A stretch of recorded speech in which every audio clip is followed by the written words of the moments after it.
Ngjarje e rëndë, një person humb jetën teksa pinte kafe në një lokal.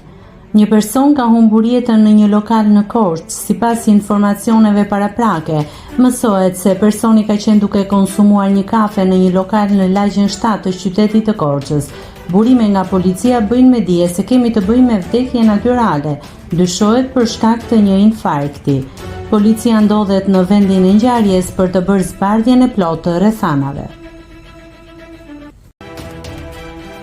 Nëse klikoni mbi butonin subscribe, do t'ju shfaqen të gjitha publikimet tona. Ju ftoj t'i bëni subscribe kanalit, të pëlqeni videot dhe të lini komentin tuaj.